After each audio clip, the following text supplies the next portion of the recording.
con Cristo. Ahora bien, ¿cuáles son, hermanos, las características de la literatura apocalíptica? ¿Verdad? La primera, hermano, que quiero que ver es que en la literatura apocalíptica siempre vamos a ver, hermano, siempre va a haber el uso de un ángel para comunicar el mensaje de parte de Dios. Cada vez que usted esté leyendo algún libro profético y aparezca, hermano, se haga mención de un ángel que trae, hermano, el mensaje, eso generalmente es literatura profética, apocalíptica, ¿verdad?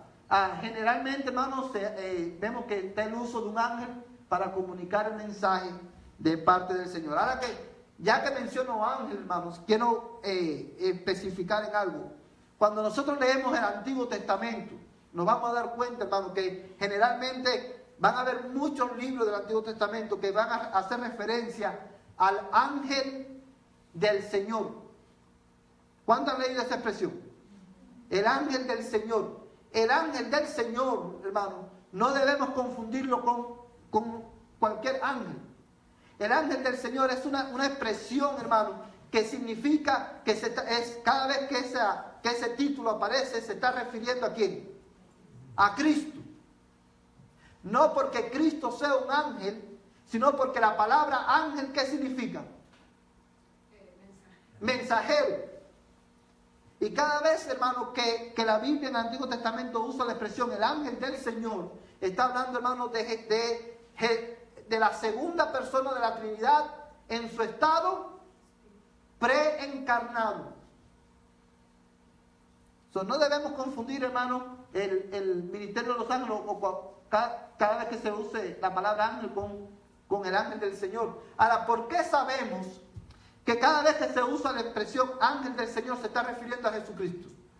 ¿Por qué lo sabemos? Porque viene con mayúscula, pero algo más. Generalmente, cada vez que el ángel del Señor hacía su aparición en el Antiguo Testamento, ¿qué es lo que hacía la persona que recibía el mensaje? Se inclinaba ¿a qué? A adorar. Y el ángel del Señor aceptaba ¿qué cosa? La adoración. Y vemos, por ejemplo, en el libro de Apocalipsis, vamos a ver más adelante, que cuando el ángel, uno de los ángeles está dando una revelación a Juan, le estaba mostrando algo a Juan, Juan se inclina a adorar y el ángel le dice, no lo hagas. ¿Por qué? Porque yo soy consiervo tuyo. Adora a Dios. Cada vez que en el Antiguo Testamento no nos vemos, el ángel de Jehová se está refiriendo a Jesucristo y lo sabemos porque él recibe adoración, acepta la adoración. Y es el Cristo, es la segunda persona de la Trinidad preencarnado. Pero en la literatura apocalíptica, hermano, siempre, hermano, generalmente, siempre un ángel del Señor va a venir a traer el mensaje de parte de Dios. En la literatura profética, ¿cuál es la diferencia entre la literatura profética y la apocalíptica? Que cuando en la literatura profética el mensaje lo traía ¿quién? El profeta. La literatura apocalíptica es un ángel el que trae el mensaje, no es un hombre. Ahora bien, otra característica, hermano. O sea, vamos a ver este pasaje, Apocalipsis 19, versos 9 al 10.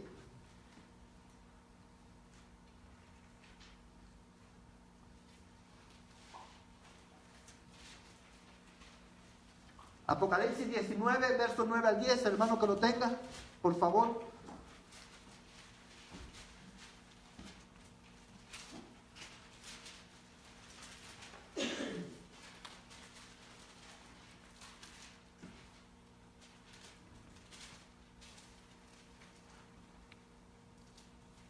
Dice, y el ángel me dijo, escribe esto, benditos son los que están invitados a la cena de la boda del Cordero.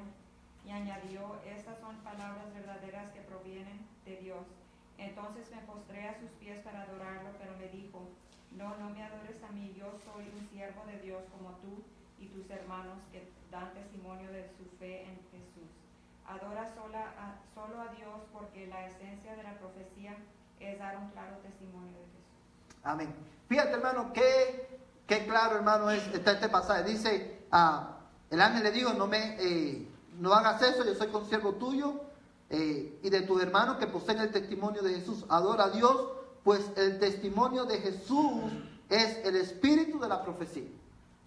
La esencia, hermano, como leía la hermana Yani, la esencia de la profecía, ¿quién es? El testimonio de ¿quién? De Jesús. Ahora, si usted se fija, hermano, en más de una ocasión Juan va a hablar de que vio un ángel y que un ángel le dijo, ven, y habló con él. Y dice que cuando él se postra, que era este era el pasaje que le mencionaba, cuando él se va a postrar a adorar, el ángel no se lo permite. Pero es un ángel, hermano, el que le trae el mensaje. Otra característica, hermano, de la literatura apocalíptica es que generalmente la persona que recibe el mensaje generalmente va al cielo. Mira Apocalipsis capítulo 4, verso 1 al 2. Ahí mismo en Apocalipsis capítulo 4, verso del 1 al 2.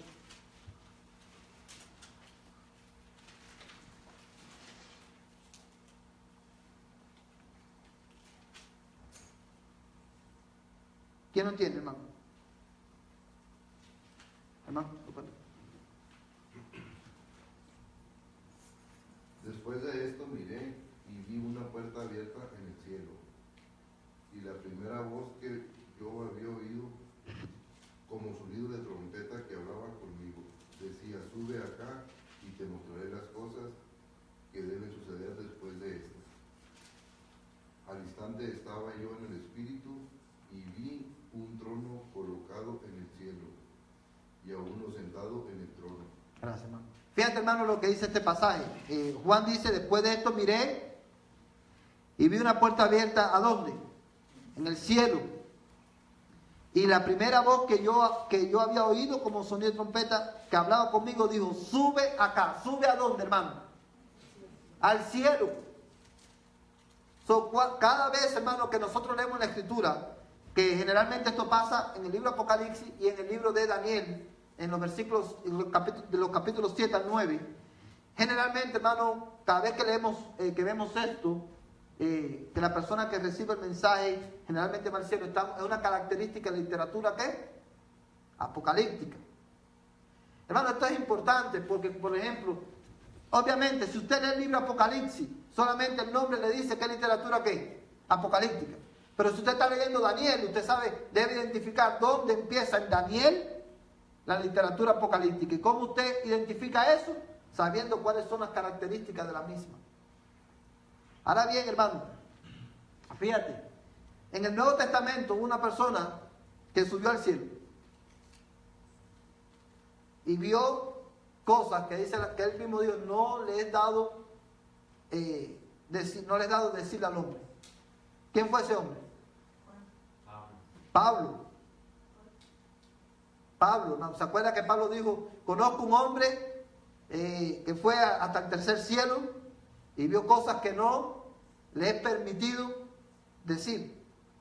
¿Verdad? En el Nuevo Testamento vemos que hay dos personas que tuvieron este tipo de visión. Una la dijo, que es Juan, y el otro no lo dijo, que es el apóstol Pablo.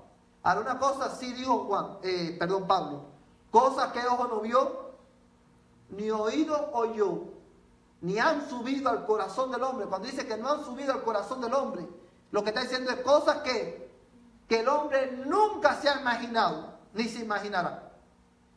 Son las cosas que Dios tiene preparadas para los que le aman. Qué bendición, hermano.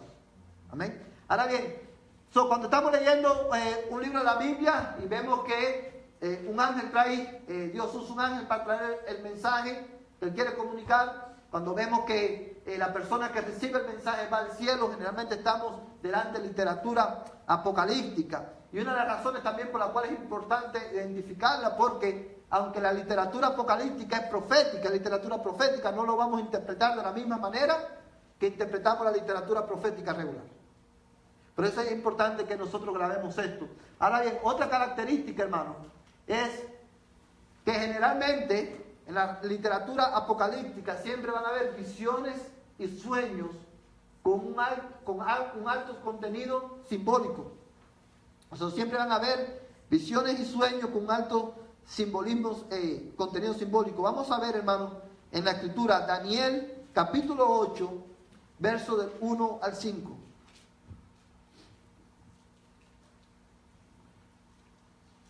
Daniel capítulo 8, verso del 1 al 5. Hermano que lo tenga, por favor que lo lea.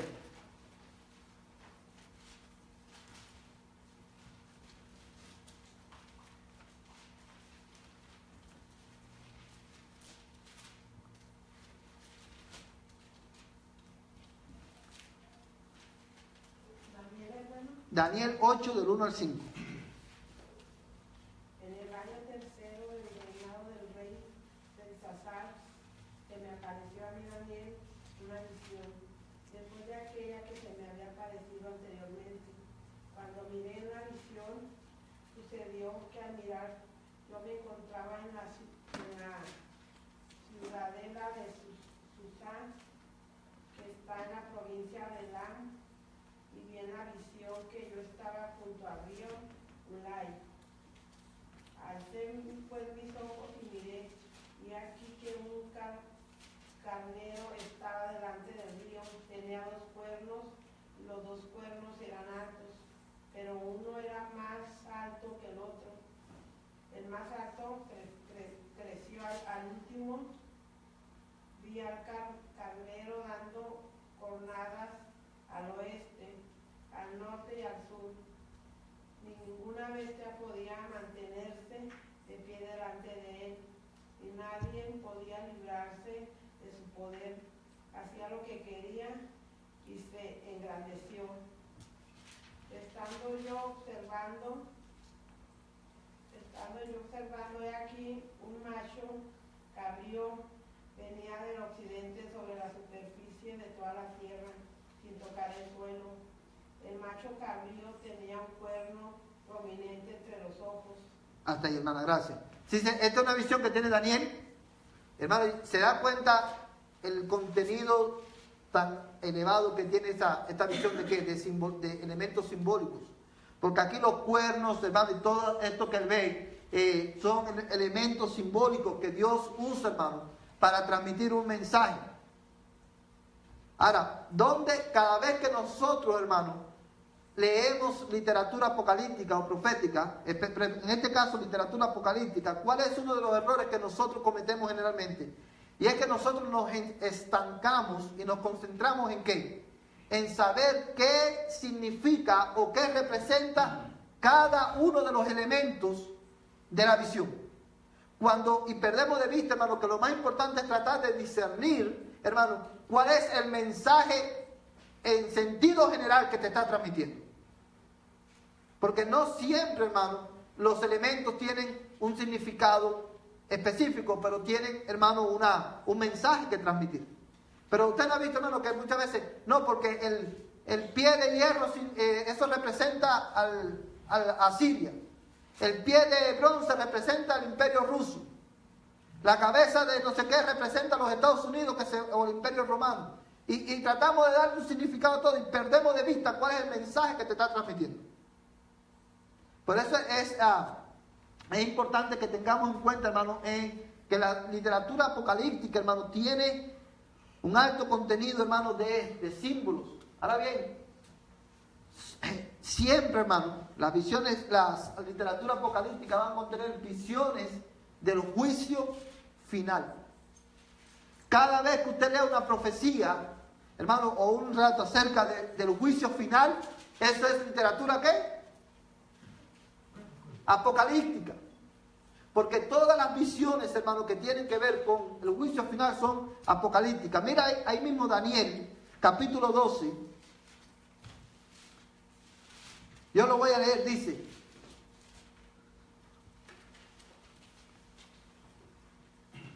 en aquel tiempo se levantará Miguel, el gran príncipe que vera sobre los hijos de tu pueblo. Será un tiempo de angustia cual nunca hubo desde que existen las naciones hasta entonces. Y en ese tiempo tu pueblo será librado, y todos los que se encuentren inscritos en el libro. Y muchos, mira lo que dice, hermano, y muchos de los que duermen en el polvo de la tierra despertarán. Yo quiero que usted fije, hermano, y grabe esto que está diciendo. Mira el texto. Daniel está profetizando, hermano, ¿acerca de qué? De la segunda venida de Cristo, del día final, del juicio final.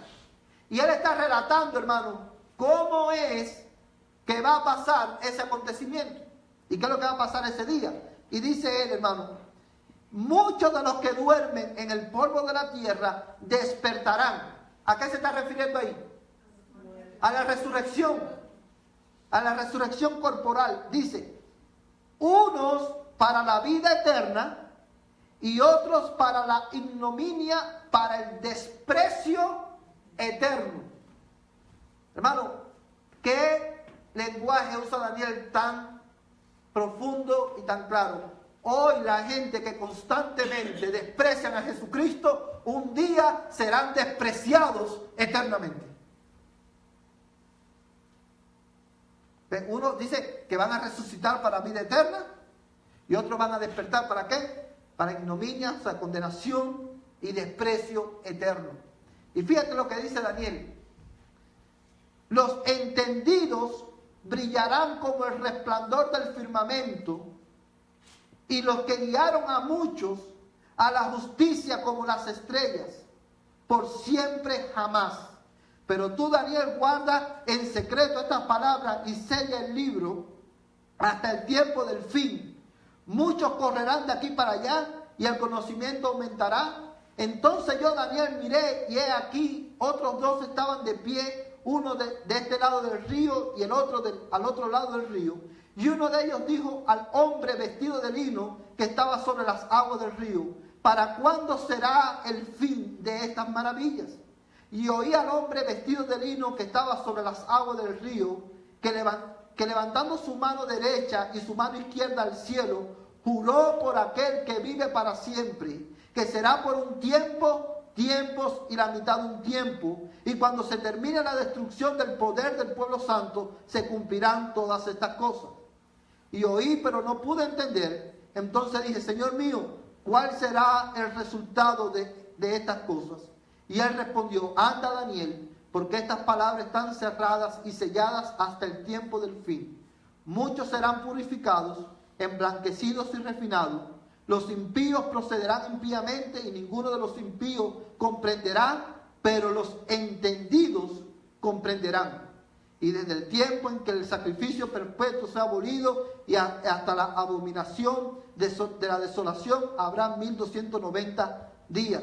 Bienaventurado el que espere y llega a 1335 días, mas tú sigas hasta el fin, descansarás y te levantarás para recibir tu heredad al fin de los días. ¿Viste qué pasaje tan maravilloso, hermano? Ahora quiero que identifiques, quiero que veas un detalle. Daniel está recibiendo una visión de qué, del día del juicio, del día del fin, cuando Cristo venga de nuevo. Y ahora mira lo que Dios le dice a Daniel. Mira el verso 13. ¿Qué es lo que le dice a Daniel en el verso 13, hermano? Mas tú irás hasta el fin. ¿Eso de qué habla? De que permanecerá. En medio de todas esas cosas dice: tú llegarás hasta el fin, tú vas a permanecer. ¿Y qué más le dice? Y despacito dice: y reposarás, descansarás. ¿De qué está hablando ahí? ¿Qué le está diciendo ahí? Te vas a morir, tú no vas a ver lo que estás profetizando, porque tú vas a llegar hasta el fin, pero tú vas a descansar, tú vas a reposar, tú te vas a morir y te vas a levantar. O sea, ¿está hablando de qué? Resurrección. ¿Para qué, hermano? Para recibir tu heredad al fin de los días. Y lo que es verdad para Daniel es verdad para el pueblo de Dios también. ¿Ve? Pero generalmente, hermano, cuando usted lee ese pasaje, aunque es literatura, ¿sabe? Hay una profecía. ¿Es literatura qué? Apocalíptica, porque está describiendo una visión, hermano, del juicio final de los últimos tiempos. Ahora bien, hermano, por último, Bueno, ahí apunta, hermano, porque no nos da tiempo para verlo, pero apunta ahí Apocalipsis 19, versos 11 al 15, es un pasaje extraordinario también. Ahora, mire, hermano, por último, la literatura apocalíptica contiene advertencias acerca de persecución y pruebas en la vida de los creyentes. Cuando la literatura profética del Antiguo Testamento contenía advertencias acerca de persecuciones y de pruebas por causa de la infidelidad del pueblo, la literatura apocalíptica contiene advertencias, hermanos, de persecución y pruebas, pero que van a ser por causa de ¿qué? De la fidelidad del pueblo de Dios. La persecución de los creyentes al final de los tiempos. Apunta ahí, hermano, Apocalipsis capítulo 2, verso 10, para que lo lea en su casa. Cuando usted está leyendo la Escritura, hermano, y usted está viendo este pasaje, pasajes como estos, usted está en presencia de literatura, ¿qué? Apocalíptica, hermano. Ahora, una de las cosas, hermano, que quiero enfatizar en esto, la razón por la cual la iglesia, muchas veces nosotros, hermano, no entendemos y no comprendemos bien el libro de Apocalipsis y esos últimos libros, capítulos de Daniel. Es porque nosotros generalmente, por nuestra misma naturaleza, nosotros fácilmente nos fascinamos ¿con qué? Con las cosas que tienen que ver con el fin del mundo. Y nos fascinamos con este tipo de literatura, hermano, y perdemos de vista que para nosotros poder entender el libro de Apocalipsis, tenemos que interpretar el libro de Apocalipsis a la luz de ¿qué? De la Escritura. Si no sabemos la Escritura, hermano, nunca vamos a poder entender correctamente el libro de Apocalipsis. Es por eso, hermano, que para antes de nosotros poder estudiar Apocalipsis, tenemos que tener un buen entendimiento de la historia de la redención a través de la Biblia, para que podamos venir con una mente más clara, ¿verdad? Y interpretar este libro, que es un libro precioso. ¿Cuántos de ustedes han leído Apocalipsis? ¿Verdad? Muchos de nosotros, hermanos, decimos, no, ese libro es muy complicado. Dice la Biblia, hermanos, bienaventurado el que lee las palabras de esta profecía. Dice Apocalipsis capítulo 1. Es un libro precioso, hermanos, que Dios se lo dio a Juan para que se lo diera a las 7 iglesias que están en Asia y por extensión a nosotros también. Y la razón por la cual Dios le dio ese libro, o Dios nos dio esa revelación, hermano, es ¿para qué? Para que la iglesia de aquel tiempo y la iglesia de este tiempo pudiera permanecer firme con los ojos puestos en Cristo en medio de las circunstancias que vamos a pasar. Por eso yo le animo, hermano, estudie la Biblia para que pueda entender Apocalipsis y leer Apocalipsis también. Vamos a ir a las cartas, hermano, en este tiempo que nos queda, en estos 20 minutos vamos a ver las cartas, cómo interpretamos las cartas. Para nosotros poder, hermanos, interpretar las cartas del Nuevo Testamento, una de las cosas que tenemos que entender es cómo están redactadas o cuál es la estructura que tienen las cartas. Cuando hablamos de la estructura de las cartas, hermano, estamos hablando de que todas las cartas del Nuevo Testamento, todas, hermano, o yo diría, hermano, todas menos a la carta a los Hebreos, comienzan con un saludo que contiene una identificación del que le escribió y del destinatario. La mayoría, para nosotros poder interpretar bien las cartas, tenemos que leer, hermano, tenemos que entender la estructura de las cartas, cómo están formadas las cartas del Nuevo Testamento. Y generalmente, casi todas las cartas comienzan con un saludo, con una salutación. Y esa salutación, que generalmente son los primeros 2 versículos o 3 versículos del primer capítulo de las cartas, contienen, hermano, una descripción, una identificación del que escribió la carta, una descripción del destinatario de la carta, ¿verdad? Vamos a ver Gálatas capítulo 1, verso 1 al 2. Y apunte, hermano, en sus notas Judas, capítulo 1, verso 1 al 2. Vamos a leer Gálatas. ¿Quién tiene Gálatas, hermano? Capítulo 1, verso 1 al 2. Hermano. Pablo apóstol, no de parte de hombres, ni mediante hombre alguno, sino por medio de Jesucristo y de Dios, el Padre que le resucitó de entre los muertos, y todos los hermanos que están conmigo a las iglesias de Galacia. Amén. Fíjate, si puede ver, hermano, casi todas las cartas comienzan de esta manera. Pablo, apóstol, o sea, está presentando qué cosa. Cuando él dice, Pablo, apóstol, no de parte de hombre ni mediante hombre alguno, sino por medio de Jesucristo y de Dios el Padre, que le resucitó entre los muertos. ¿Qué es lo que está haciendo Pablo ahí? Él se está identificando, yo Pablo, y está dando qué cosa. Sus referencias, sus credenciales. Yo soy apóstol. No de hombre ni por hombre, sino de Dios nuestro Padre. Él está haciendo una descripción de quién él es a la iglesia y hace y habla, ¿verdad? Especifica a quién va dirigida la carta. Dice a las iglesias de Galacia. Esta carta, ¿para quién fue escrita originalmente? Para la iglesia de Galacia. Para las iglesias de Galacia.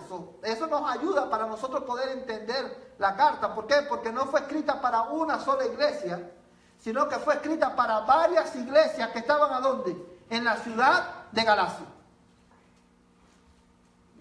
Y eso nos ayuda a entender el contexto cultural, hermano, y el contexto histórico de esta carta.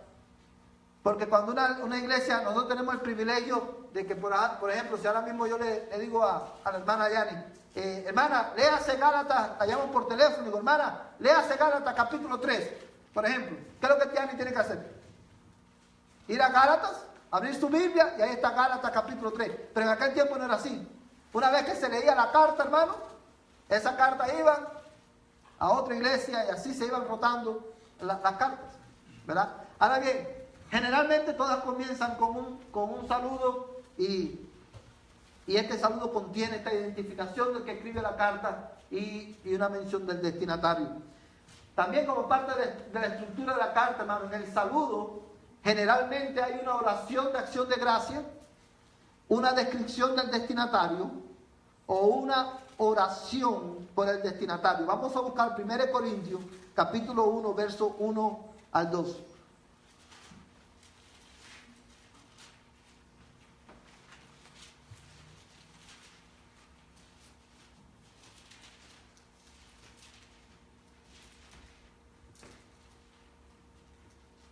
Amén.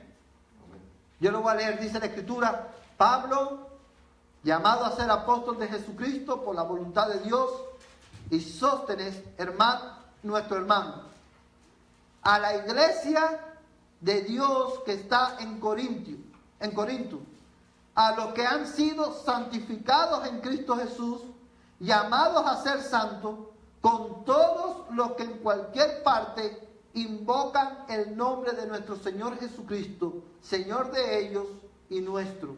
Gracias a vosotros y paz de parte de Dios nuestro Padre y del Señor Jesucristo. Hermano, ¿cómo Pablo describe la iglesia a los corintios? ¿Cómo describe esta iglesia? Una iglesia de Dios. Una iglesia de Dios, ¿qué más le dice? Santificados. Fíjate cómo él describe la iglesia. Dice, a la iglesia de Dios que está en Corinto, los que han sido santificados en Cristo Jesús, han sido llamados para ser santos, con todos los que en cualquier lugar invocan el nombre de nuestro Señor Jesucristo. Y dice el verso 3, gracias a vosotros y paz de parte de Dios nuestro Padre y del Señor Jesucristo. Casi todas las cartas, aún las cartas que no son de Pablo, comienzan de esta manera. Son los primeros 3 versículos, es la salutación, hermano, de la carta, el saludo de la carta que contiene estos elementos. ¿Verdad bien, hermano? Teniendo esto en cuenta, otra regla, hermano, es si es posible, cuando nosotros vamos a leer una de las cartas, hermano, si es posible, lea la carta de una sola vez. Cuando nosotros leemos las cartas del Nuevo Testamento, generalmente, ¿qué hacemos, hermano? Leemos el capítulo 1, los primeros versículos, y si no nos da tiempo, ¿sabe? Y al próximo día terminamos de leer el capítulo 1. Pero cuando nosotros vamos a leer las cartas, hermano, si es posible, las cartas no son, hay cartas que no son muy largas. Léala de una sola vez. La primera vez, léala de una sola vez. Ahora, hermano, ¿esto qué cosas son, hermano?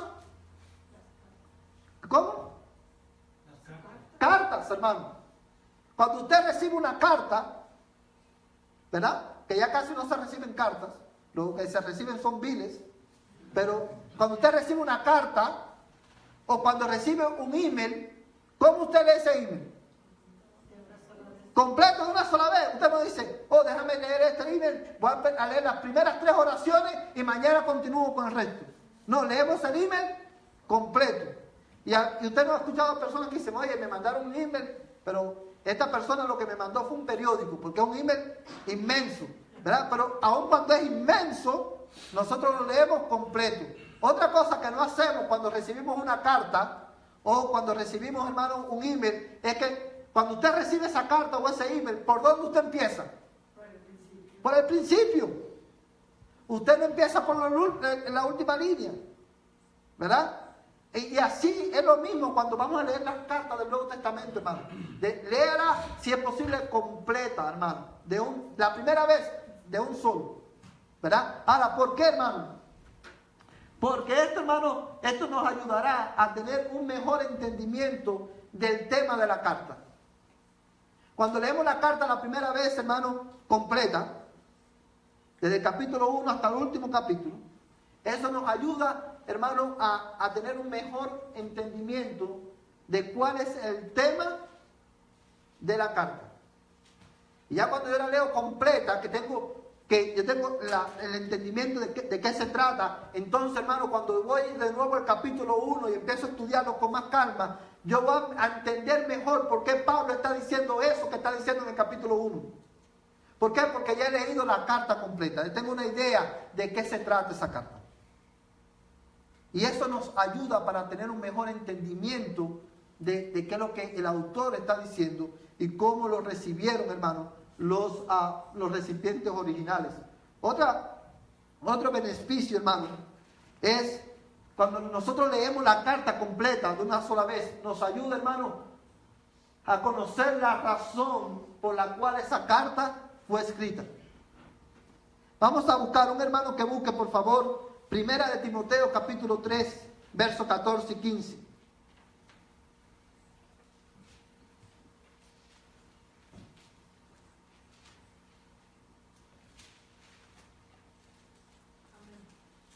Hermano. Te escribo estas cosas esperando ir a ti pronto, pero en caso que me tarde, te escribo para que sepas cómo debe conducirse uno en la casa de Dios, que es la iglesia del Dios vivo, columna y sostén de la verdad. Amén. Cuando leemos la carta de Pablo a Timoteo, ¿verdad? Sabemos que esas son la carta a Timoteo, las 2 cartas a Timoteo y la carta a Tito, son conocidas como cartas, ¿cómo? Son cartas paulinas, pero ese tipo de cartas se llaman cartas pastorales. ¿Por qué? Porque fueron escritas directamente, sus recipientes originales fueron pastores. En este caso, Timoteo y Tito. Y verán la carta de Tito. Ahora bien, hermano, ¿por qué razón Pablo le escribe a Timoteo? Mira el texto. ¿Para qué Pablo le escribe a Timoteo? Mira el texto, hermano. El texto. Para instruirlo, para que él sepa cómo conducirse en la casa de Dios. En otras palabras, Pablo le escribe a Timoteo para enseñarle, instruirlo de cómo él debe de guiar, hermano, cómo él debe liderar la iglesia de Dios, la casa de Dios, que es la iglesia. Él le da instrucciones, Timoteo. Tu ministerio en la iglesia debes hacerlo de esta manera. Ten en cuenta esto y le da varias instrucciones. Es por eso que le escribe. Ahora, cuando yo leo la carta completa y ya yo entiendo, hermano, cuál es el tema de la carta, por qué razón Pablo le escribe, entonces yo puedo, cuando voy de nuevo al capítulo 1, puedo entender mejor por qué Pablo le dice lo que le está diciendo. ¿Sí me entiende, hermano? No es lo mismo, hermano, que por ejemplo, ahora usted tiene una mejor comprensión, hermano, ¿verdad? De una conversación si usted sabe de qué se trata la conversación. Por eso es importante, hermano, a la hora de estudiar las cartas, que podamos leerla completa. Ahora, mira Corintios, hermano. 1 Corintios capítulo 7, verso 1.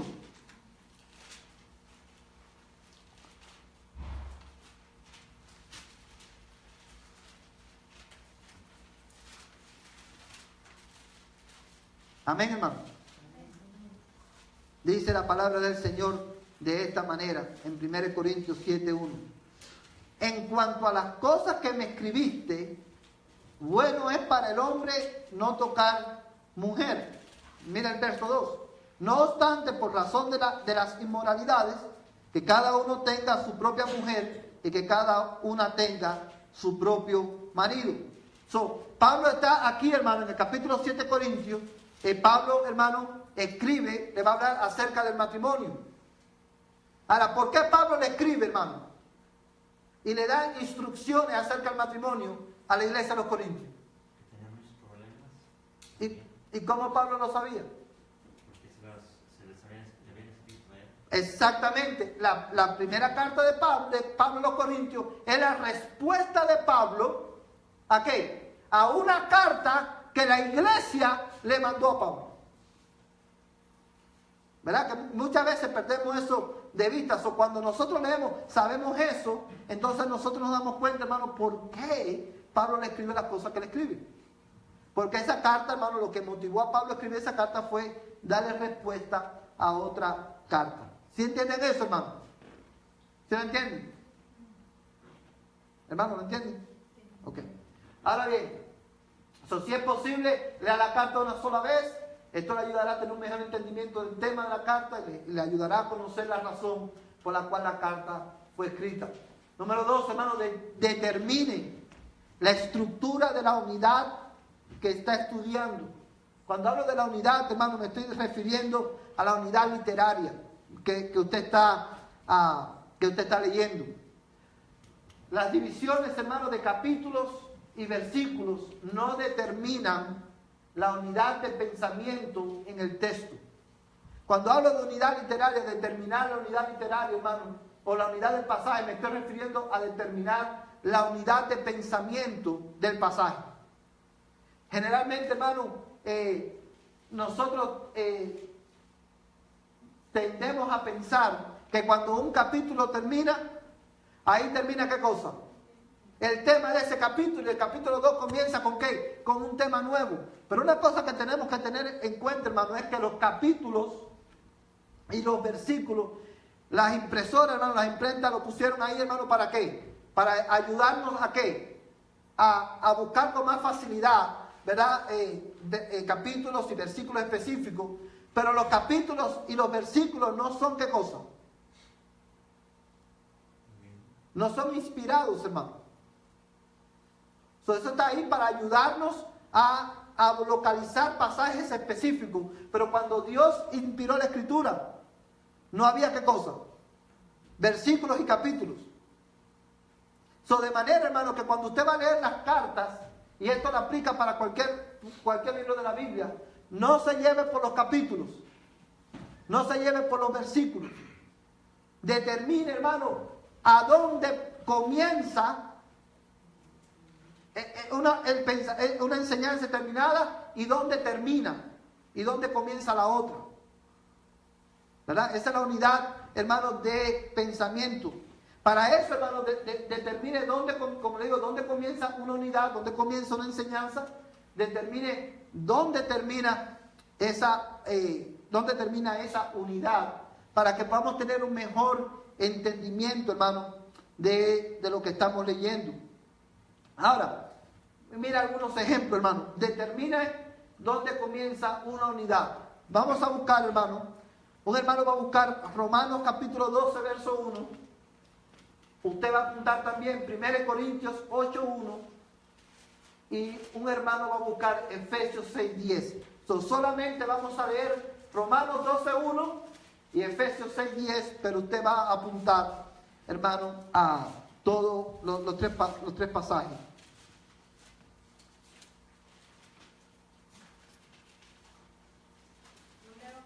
Sí, hermano, por favor.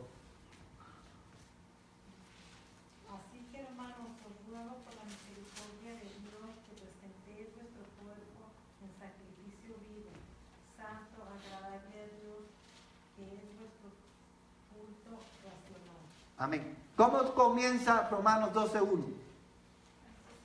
Así que, cuando usted lee en la Escritura, especialmente las cartas, que empieza diciendo un capítulo o un versículo, comienza diciendo así que, eso indica que a partir de ese momento comienza ¿qué cosa? Un tema nuevo. Y lo que en el caso de Romanos, desde el capítulo 1 hasta el capítulo 11, Pablo los dedica ¿a qué? ¿De qué tratan los primeros 11 capítulos de Romanos, a los romanos? Es pura doctrina. Habla del juicio de Dios, habla de la salvación, habla de la elección, es pura doctrina. Y eso, los primeros 11 capítulos es de eso. Y ahora, cuando comienza el 12, él dice, así que, después de haberle dicho esto, o por lo que yo les he dicho, así que, o sea, a partir de ese momento, Pablo va, ¿qué es lo que va? El tema nuevo, ¿cuál es? Es poner en práctica, ¿cómo tú vas a poner en práctica todo lo que él enseñó en los primeros 11 versículos? Ya a partir del 12 en adelante, capítulo 12, verso 1 en adelante, ya no es doctrinal, sino que es ¿qué? Práctico. Cada vez que usted le vea en el pasaje, en un texto que diga así que, o por lo tanto, o en cuanto, o por consiguiente, ya eso le indica a usted que va a comenzar ¿qué cosa? Un tema nuevo. ¿Verdad? No, yo creo que las versiones actualizadas ya están bosquejadas. Sí, exacto. La versión más nueva Está más fácil. ya está más, exacto, más fácil. Pero aún así usted no se guíe por eso. Usted determine por usted mismo cuál es la unidad de pensamiento. ¿Dónde comienza? ¿Dónde termina? Mira, por ejemplo, Efesios capítulo 6, verso 10.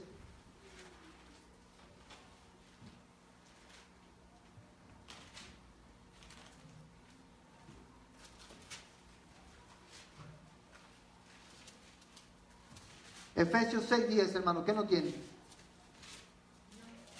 Por favor, hermano.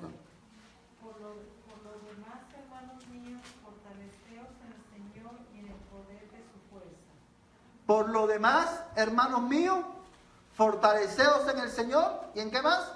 En el poder de su fuerza. Eso te indica, por lo demás, te indica que Pablo a partir de ese momento va a comenzar, ¿qué cosa? Un tema nuevo. Y fíjate, hermano, que ese versículo es, ¿qué número? El número 10, no es el versículo número 1 del capítulo 6. O sea, es como si Pablo le hubiera estado enseñando, como si Pablo estuviera conversando con los hermanos, le diga, hermano, solamente me resta decirle, ya una vez que dice, solamente me resta decirle, eso indica que lo que yo le dije hasta ahí terminó, y a partir de ese momento le voy a hablar de ¿qué? De otro tema nuevo. Fíjese, hermano, cómo cuando usted presta atención, hermano, a las conexiones, cada una de esos pasajes, cada una de esas palabras, por lo demás, por tanto, después de, todas esas palabras, esas expresiones se llaman, hermano, conexiones estructurales. Porque conectan, hermano, al libro, o sea, conectan la estructura del libro. Esas palabras, hermano, por lo tanto, por qué, por lo demás, son como, hermano, como los tornillos que mantienen el librero junto. Es lo que mantiene la estructura de la carta o del libro. Por eso, cuando usted lee las cartas, le va a ayudar mucho tener en cuenta las conexiones estructurales de ese pasaje.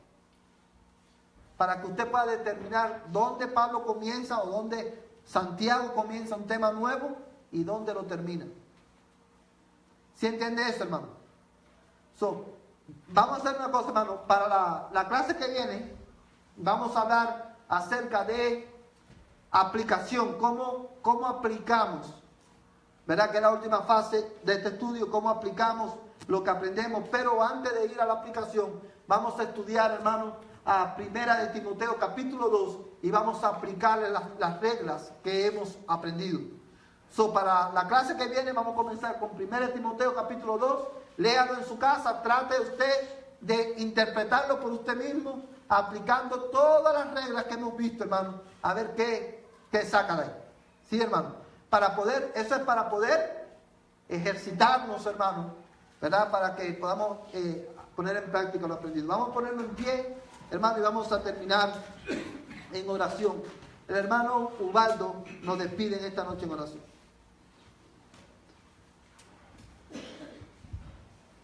Vamos a orar. Padre, gracias, te damos una vez más. Señor, te agradecemos, Señor, porque nos has abierto el entendimiento, Señor. Ahora te pedimos, Señor, que lo podamos meditar y poner en práctica, Señor. Te damos gracias por el hermano que trae este estudio, Señor. Y ahora, Señor, te pedimos, Señor, que al despedirnos de este lugar, Señor, nos des el descanso de esta noche, Señor, y que mañana podamos seguir con nuestras actividades diarias. Te pido una bendición muy especial para cada familia aquí representada, Señor, porque todo esto lo pedimos en el nombre de Cristo Jesús. Amén. Que la paz de Dios, hermano, sea con cada uno de ustedes en esta noche.